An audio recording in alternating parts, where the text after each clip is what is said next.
the pandemic or about the sexual reproductive health needs. Most of the states had these central call center set up where people could bring up and ask questions and take guidance about their health needs.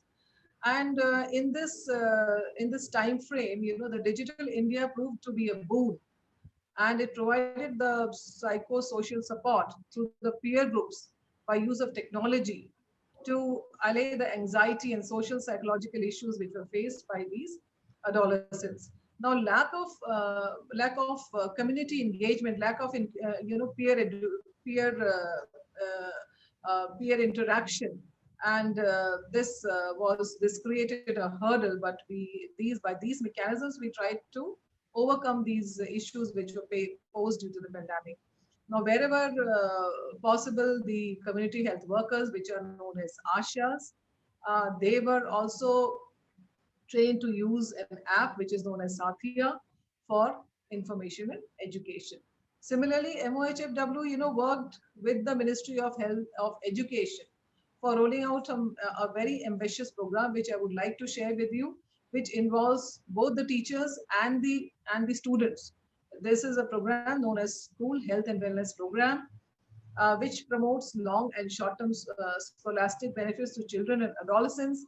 Under this, the school, in the first phase, the school teachers are trained. As of now, we have trained around 1,800 master trainers, which are the teachers, and they in turn will train the adolescents and the school the students in each of the schools, which will promote the messaging of health and wellness, not only to the school community, but through them it will also reach out to their families. So this planning will surely promote adolescent health and well-being. Yeah. Thank you so much, Honorable Joint Secretary. Now we'd like to ask our adolescent, Muskan Khatun. Muskan, what kind of advocacy and action is needed nationally to ensure the right commitments are made for adolescent well-being and those are implemented? In your opinion, like what can young people themselves do to drive this action? 2 minutes. Good evening, afternoon, and morning. I am Muskan Khatun, Adolescent Community Leader with Azad Foundation from Jaipur, India. I thank you for giving me this opportunity today. We need to understand the constant to take action. For vulnerable families like mine, loss of jobs and income of parents, lack of food and basic needs like sanitary pads created worry and affect our mental health. Our parents had no money for food, so how could girls buy sanitary pads? Many used cloth and not having enough clean cloth or no proper information on using and cleaning of cloth led to infection. We were also afraid about how to continue our education, as most of us did not have phones and could not afford them. From this experience, I would request that plans for action should put adolescent well-being at the center, like equal access to menstrual hygiene and mental health as part of universal health, so that girls who come from low-income families are not deprived. Also, government should provide low-cost education facilities, transport, and digital support for young people so that they can continue education in their area of choice. More women getting technical opportunities like I am in ITI. Non-traditional jobs impacts adolescent well-being and gender equality as well. Young people can share their experience with government and also help in giving information on new scheme in their groups. As a member of Ajad Foundation, I have organized adolescent girls my community into a peer group which we call ADA. We use this platform to promote the agenda of adolescent well-being, not just amongst ourselves and parents. Thanks. Thank you so much, Muskan, for sharing your experience with us. My next question is for His Excellency, Mr. Krishna Gopal Shrestha, Ministry of Education, Science and Technology, Nepal. His Excellency, as mentioned, COVID-19 is undermining adolescents' well-being in all countries. How are adolescents and young people specifically affected in Nepal? What do you think needs to be prioritized to mitigate the impact of COVID-19 on adolescent health? We'd love to hear you. We'd love to hear it from you. Namaskar.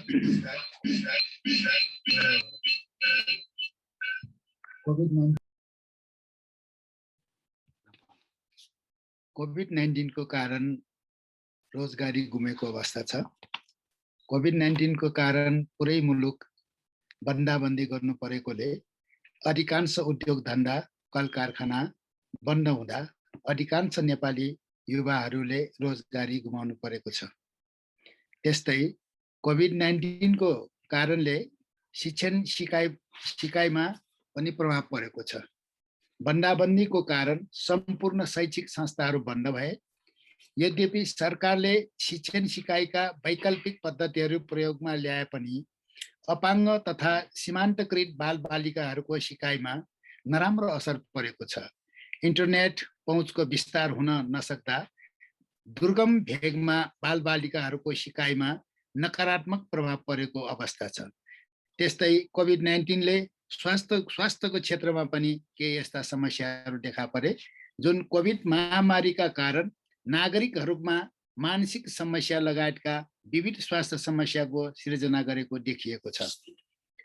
त्यस्तै लैङ्गिक हिंसा सम्बन्धमा यसका कारणले घरेलु हिंसा र अनिच्छा गर्भ, प्रसूति जटिलता जस्ता समस्याहरू बढोत्तरी भएको पनि पाइएको छ।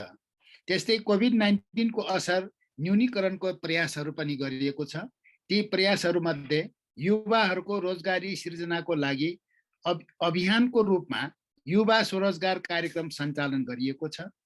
युवाहरूको स्वरोजगार सृजनाको लागि सिप विकास तालिमहरू सञ्चालन गरिएको छ।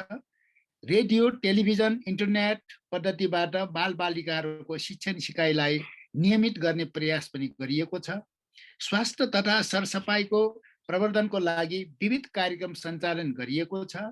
753 वटा स्थानीय तहमा अस्पताल स्थापना गर्ने कार्य प्राथमिकताका साथ गरिएको छ। त्यस्तै विद्यालय तहका बालबालिकाहरूको नियमितता, अभिवृद्धि तथा सिकाइ सुधारको लागि दिवा खाजाको पनि व्यवस्था गरिएको छ। I would like to request Dr. Baburam Adhikari to translate it. Thank you. Thank you, Amit. Namaste from Nepal. Respected Honorable Minister, Mr. Krishna Gopal Shrestha, highlighted on the issues especially affected in Nepal from pandemic or COVID-19. He focused on loss of employment. This is the major problem and major that which a problem affected the youth in Nepal. The next one is discontinuation of learning. Large number of students and learners affected from this pandemic. The next one is health hazard.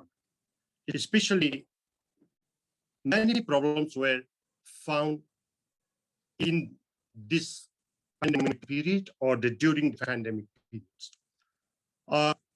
Some of the examples, the suicide cases also seen, depression also seen, mental health, such type of big and critical problems were seen in this period.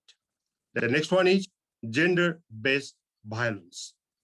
Especially during this COVID period, so many people, they stay at their home or alone, and it causes a lot of problems, especially focus on health problem and so on, gender-based violence and so on.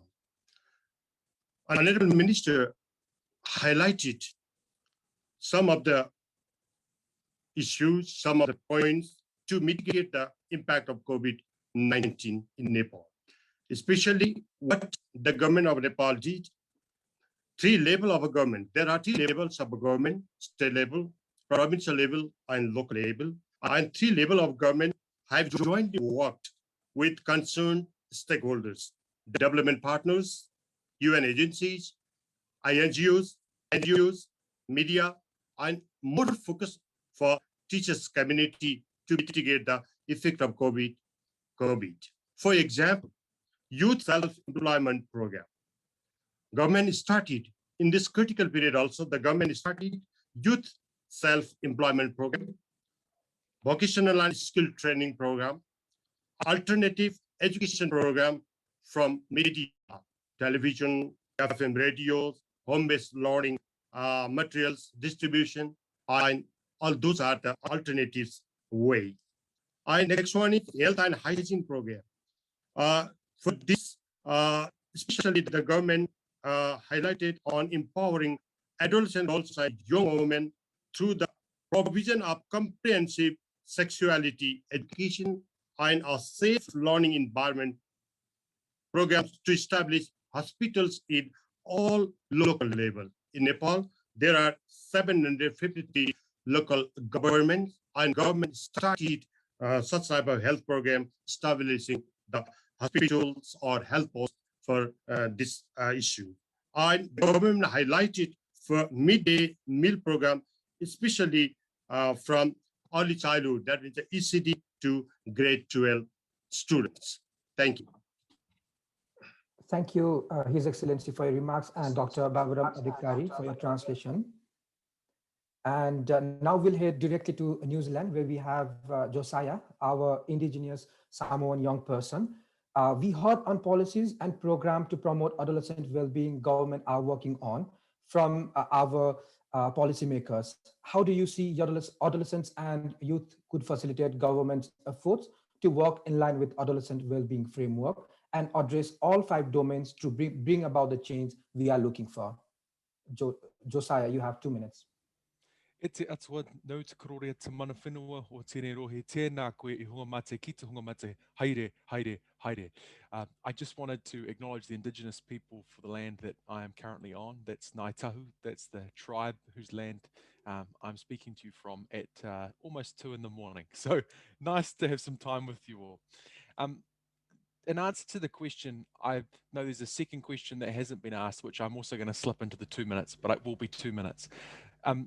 One thing that we as young people can do, and we have to do, that often governments don't do very well, is think longer term. Governments think for the amount of time that they have the election until the next election, and then they make the new commitments for the next election.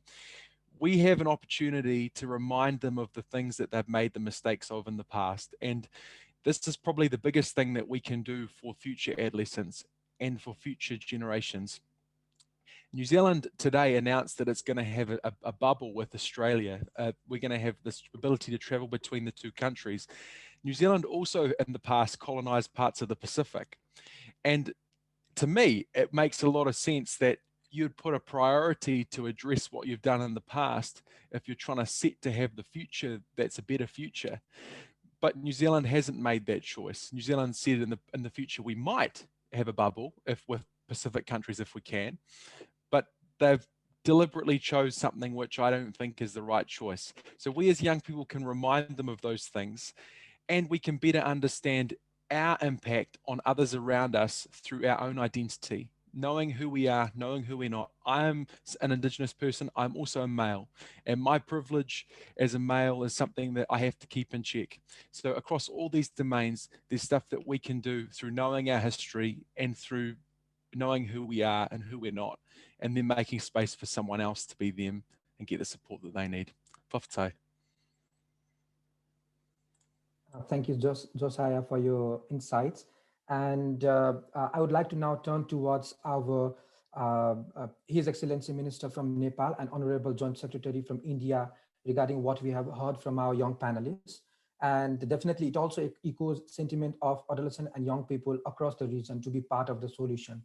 So my question is, how do you think the government can work with us, adolescents and young people, to use the framework to strengthen government's effort to design programs for adolescents? I would like to start with Honorable Joint Secretary, Ms. Priti Pant from India. Okay, thank you,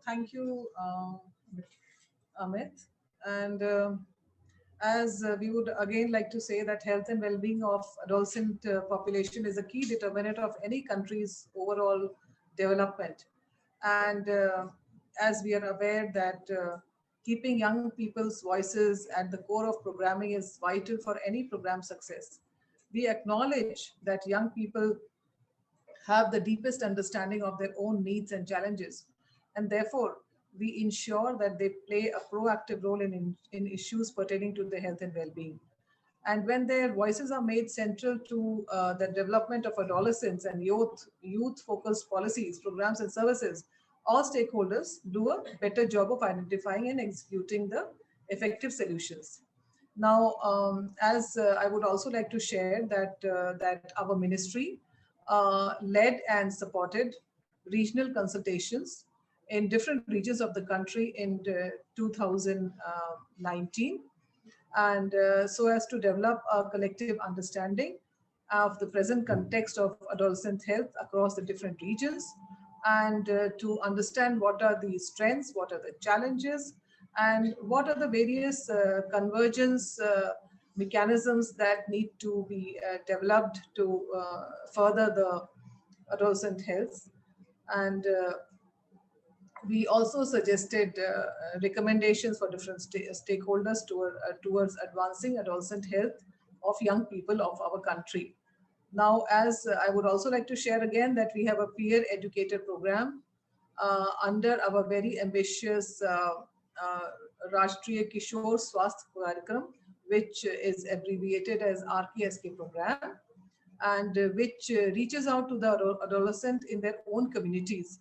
Here we have peer educators who are taken from the community itself, and they are trained and to engage within the community to talk about health and well-being, and also so as to help their friends about sharing the information and about health and well-being information.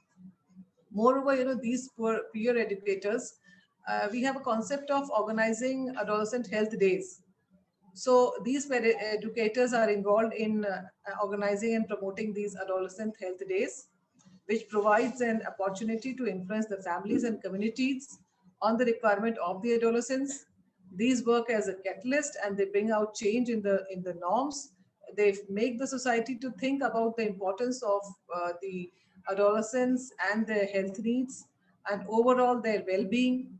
And additionally, the peer educators, since they are a part of their community, they also understand what are the gaps, what are the areas which need to be strengthened, and they advocate the requirements, which further enhances our understanding of strengthening the areas which need strengthening the areas under our program. There are currently more than 4 lakh, about 50,000 peer educators in the country who are a part of the community and who further our engagement, our understanding of the adolescent and their health and well-being in the community itself. So we believe that engaging youth will lead to a more relevant programming. We will get to understand what are their requirements, what are their what are the areas they look for. So it will be a kind of two-way partnership and will helpful to bring out effective outcome of this program. And to include youth in a meaningful way, we must involve youth in designing of the program interventions. We should take the feedback. We should not only involve them. We should also try to empower young people by offering them roles so as to align them with their skills, experience, and interest.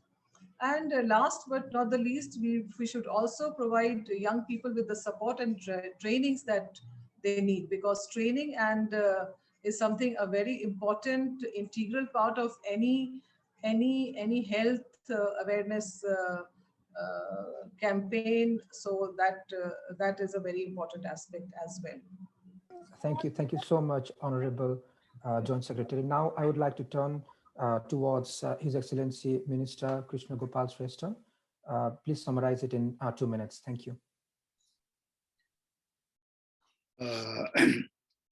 प्राथमिकताका साथ गर्नुपर्ने क्रियाकलापहरू युवाद्वारा नेतृत्व गरेका संस्थाहरूसँग काम गर्न साझेदारी गर्ने, विभिन्न सरकारी मञ्चहरूमा युवाहरूको प्रतिनिधित्व सुनिश्चित गर्ने र युवा कल्याणको क्षेत्रमा लगानी वृद्धि गर्ने, युवा तथा युवा सङ्गठनहरू सङ्घ संस्थाहरूको क्षमता अभिवृद्धि गर्ने, राष्ट्रिय क्षेत्रीय तथा विश्वव्यापी रूपमा युवा सञ्जालको स्थापना एवं विस्तार गर्ने।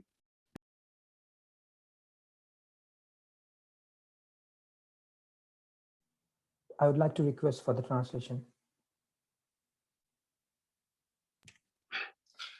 Thank you, Amit. Honorable Minister Mr. Gopal Shrestha highlighted on the following points, especially the first one is youth involvement in policy formulations. That is a very important part. And the next one is capacity building for youth and adolescent. Next, more investment on youth and adolescent. Working with youth organizations, revise policies and laws, and awareness raising through medias. And these points are very important for empowering the youth and adolescents. What Nepal government formulated there or did there, especially focusing on the youth, then there is a youth council established in Nepal under the leadership of a Minister of Youth and Sports, and it is spread all over the country. That means in 77 districts. This is just like a milestone program, especially for focusing on the youth. And the next very important part is the awareness raising through media and other points. Thank you. Thank you so much, His Excellency, for your remarks, and Dr. Baburam Adhikari for your translation. And I would like to state again that the response of today's panel discussion will contribute to the Voice of Youth report to the high-level gathering. The High-Level Political Forum on Sustainable Development is the core United Nations platform for follow-up and a review of the 2030 agenda for the Sustainable Development Goal, and it's for the 17th Sustainable Development Goal, while Global Summit on Adolescent Wellbeing focuses on improving programming and measurement of adolescent well-being. So in light of this, government will be meeting at the United Nations in July for high-level political forum. So looking at what needs to be done on COVID-19 recovery and to accelerate progress for sustainable development overall, I would like to ask our young panelists, Muskan and Josiah, linked to the call to action and well-being framework, what main priorities would you like to see included for adolescents in this important meetings such as high-level political forum and global summit on adolescent well-being? I'll give only 1 minute because we have very limited time. We'll start with Muskan first. Universal health to ensure equal access by girls and boys. from vulnerable groups, focusing on mental health, menstrual health, and reproductive health. Support like career guidance, opportunity, and finance to enter into technical and skill-based career for girls and boys. Creating facilities for transport, access to computer, so that vulnerable adolescents can also learn skills that will help them get jobs. Thanks. Uh, Thank you so much, Muskan. Josiah, over to you. Tai, thank you. I think the two things. One is equity. It's very easy for some of the choices to be made, but those choices aren't necessarily focused on the right people. And we've been talking about it, who these like COVID and other things hurt the most. And it is adolescents, it is Indigenous peoples, it is people with disabilities. And so it's very easy to have broad, I believe in universal health coverage, but I think there's a part of universal health coverage that has to cover those key populations. And if it doesn't, then it's not universal. Thank you. Thank you for your short and sweet message. Many thanks, Muskan and Josiah, for bringing the issues of adolescent and young people to this important discussion. We are at the very end of our discussion, so I would like to give the floor to His Excellency Minister and Honorable Joint Secretary for the final insights and to give your concluding remarks. I would like to start with Honorable Joint Secretary. My question is linked to the call to actions and well-being framework. What many priorities should the government need to include for adolescents? How can this go into the agenda of high-level political forum and global summit on adolescents' well-being? 1 minute. Okay. So firstly, I would like to say on behalf of our ministry and our country that we would certainly like to see adolescent at the forefront of any call to action framework, you know. And there is a dual burden of over and undernutrition. There is focus on iron deficiency, anemia, NCDs, substance misuse, rising numbers of violence, and road traffic accidents. So there are these areas which require continuous engagement of the youth and the adolescents, because once we have ingrained it in them, we can see that the next generation takes it forward and makes it his call of action, you know. So there is a need to have a continuous dialogue between the policymakers and the youth, and the call to action framework provides well-defined and structured mechanisms to develop and promote youth networks and to institutionalize meaningful engagement with the youth. And as a signatory to call of action and well-being, we assure India's unwavering commitment to the cause and would like to reiterate and urge all the stakeholders to come together and provide the desired support and resources to ensure that adolescents thrive and realize their full potential and are enabled to make meaningful contributions to the mankind. Thank you for this very important message. Thank you. Thank you so much for your commitments, Honorable Joint Secretary. I would like to turn now to His Excellency Minister Krishna Gopal Shrestha. 1 minute. युवाहरूको सङ्गठनहरूसँगको सहकार्यलाई चाहिँ अगाडि बढाउने र नीति निर्माणको सबै तहमा युवाहरूको संलग्नतामा ध्यान दिने र युवा लक्षित कार्यक्रमहरू र बजेटमा चाहिँ वृद्धि गर्ने र क्षमता अभिवृद्धिमा ध्यान दिने र क्षेत्रीय र विश्वव्यापी संयन्त्र निर्माण गर्दै जाने। धन्यवाद। Thank you. I would like to request for the translation. Yes, thank you very much.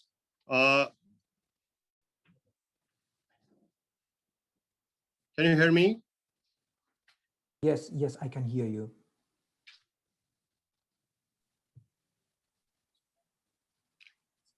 I can hear you, Bauram sir. Yes, Honorable Minister highlighted a few agendas and a few points to be highlighted in a high-level political forum and global summit on adolescent well-being. The first one is working with youth organizations. Second, ensuring representation of youth in all levels of the government. Third, increasing investment in this area in youth and adolescent areas. Capacity building of youth and youth organization. And finally, establishing the strong youth network at regional and global level. Thank you. Thank you so much, His Excellency and Dr. Baburam, for your translation. I would like to thank all of our panelists for this such a wonderful discussion, and the insights from our panelists and participants suggest that the importance to engage adolescents in all legal policy and program process that affect them, need of intersectional approach to address adolescent health and well-being, and strengthen the political commitment and funding to accelerate action towards 2030 for adolescent well-being. Thank you so much for this exciting discussion today. I'm sure this discussion will lead to the strengthened effort for adolescent health and well-being during and beyond COVID. Thank you, and see you at the plenary.